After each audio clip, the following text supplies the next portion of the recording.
introduce about the Pirate Bay. It's the Swedish website that found in 2009. It's known as the world's most popular torrent and money link provider, that commonly known as TPB. The address of the website first introduced as thepiratebay.org. Then, because of legal issues, they have changed it several times into thepiratebay.se. Then now is the piratebay.sx. About the origin and the development of the website, it was established in 2003 by an anti-copyright organization in Sweden called Green. It then stayed separately run since 2004 by the two organizers, Gottfried and Friedrich. At present, the website has more than 6 million users and about 32 million features and lecture, and nearly 5 million magnet links. However, during the development of the website, they have faced some legal issues. In 2009, 4 founders of the website were sentenced to 1 year in prison and had to pay a fine of 3.5 million after a 9-day trial. The Pirate Bay then, after appealed the court judgment and has paid no fine, and the founder of the website also was not in prison any day. As a result of the legal issue, they have to move their servers into various locations.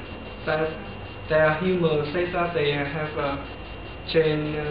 moved their server into some cave in Sweden, and the website also was blocked in several countries by the government. That's in US, UK, China, and India. Next, I will introduce about the revenue model. Describe how the Pirate Bay make money.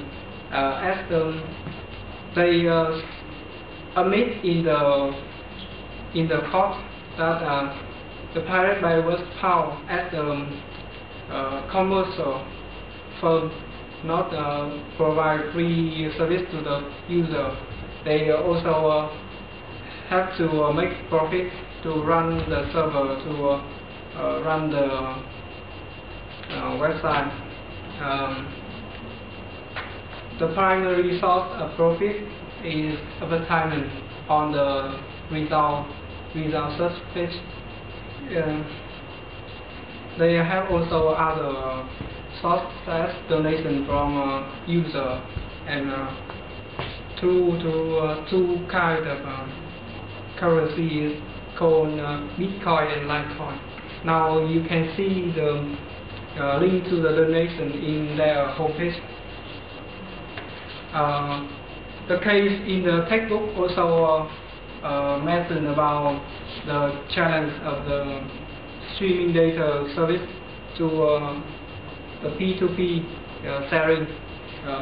I will analyze the strength and weakness of each type of sharing.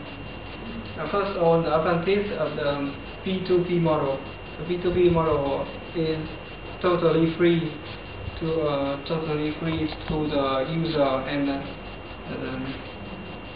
they have a huge community that share the data, including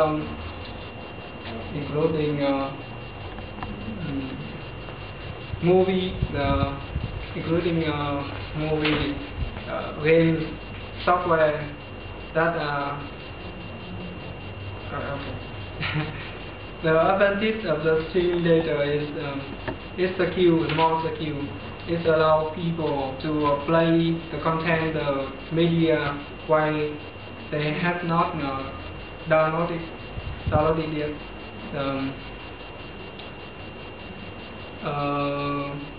The streaming data based on the cloud computing, therefore the user also do not need to have various space storage, and of course streaming data also protect the owner right, copyright, and makes profit to the industry.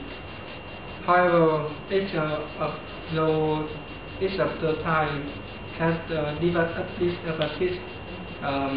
P2P, when people free share their data through a P2P network, they also face the threat of malware or virus. Sometimes the number of leader is more than the seeder, then the download speed also may be low, and it's not suitable for mobile device. Nowadays, people use mobile device as a notebook, laptop, or smartphone or tablet, and it's totally not suitable for this time. However, streaming data also has its advantage because it's based on the cloud computing, so the device needs internet connection. It's also not free, and the streaming data just available and suitable for video, music, or any type. Now it's my part to answer the first question. The first question is: do you think the pirate bike will survive in the global internet world? Why or why not? As far as you may know, the legal host of the pirate bike officially began in 2009 with a joint case brought against the website by the International Consortium of the Phonographic Industry.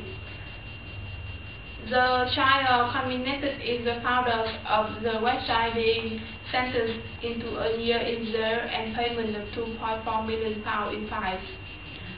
The four sentenced webs have pledged to appeal the verdict, thought that the process is still ongoing. Recently, the website evinced some LOLs when it suggested that it might put its servers on airbound drones in order to operate out of European jurisdiction. The website staff refers to these systems as LOSS systems, which is low orbit server stations. With the new IPv6 address are becoming available, it's likely that thousands more will continue to be able to access the pirate bike from the UK, and the website allows access to a wider number of IP addresses, thus allowing individuals to connect undetected by the broadband providers. Websites have indeed reported that the BT block has already been breached. The pirate bike has also changed tactics by only hosting links to other links, which lead to downloadable material. They are being referred to as magnet links. The pirate bike also has support from some European IPS themselves. Back in May, many Dutch ISPs refused to block the pirate bike on grounds that they did not want to make certain materials unavailable to their users. It remains to be seen whether the pirate bike will succeed in having the original code ring overturned. But it seems obvious that despite the best efforts in British ISPs, the pirate bike is continuing its torrenting activities. And now the second question: why is legislation like the Protect IP Act opposed by Google and civil liberties groups? The Electronic Frontier Foundation (EFF) believes defining dedicated inferring site could be somewhat arbitrary, and the legislation introduced the possibility that government agencies could censor or shut down websites, threatening freedom of speech. Eric Schmidt, now chairman of Google, said in May 2011 that Google will fight all proposed restrictions on search engine ranking because set a disastrous precedent of freedom of speech.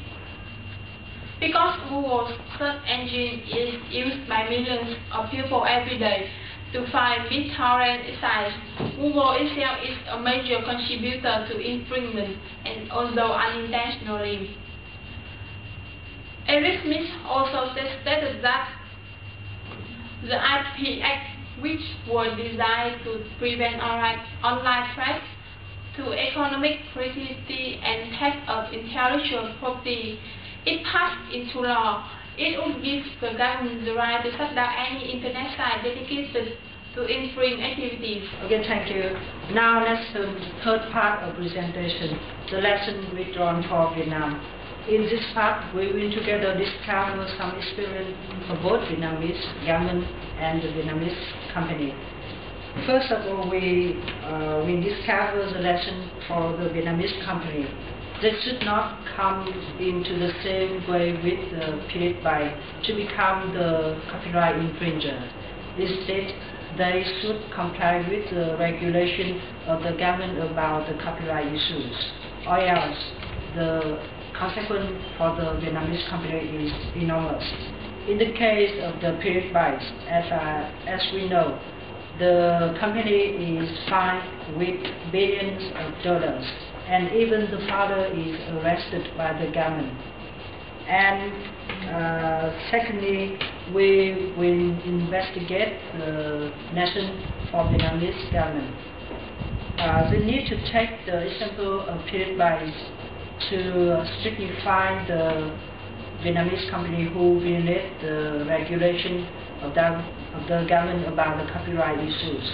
As far as we are concerned, the punishment level for the Vietnamese company who violate copyright issues is relatively fair, and it's not enough to make the company afraid about these issues.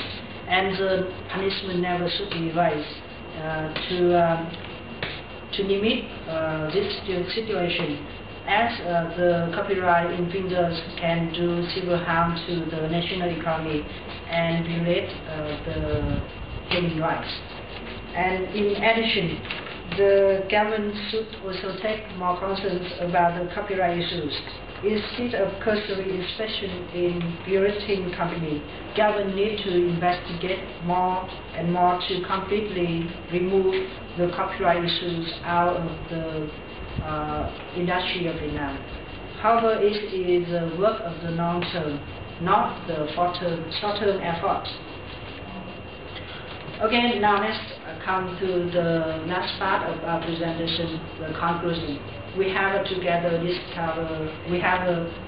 cover three main parts. The first one is about the overview of Pirate Byte, and the second is case analysis and question and answer. And the third is the lesson for Vietnamese company and government from the case. To sum up, the Pirate Byte is a sparkling example for using the proper business model. Although they are forbidden in many countries, they still have a profit because they are applying the two famous models. They are the revenue model and postal Firefox model. Pirate Byte can sell to the luckiest man. However, copyright infringer is negative side of the industry, and they should be banned in the developing countries, for example Vietnam. And thank you for listening.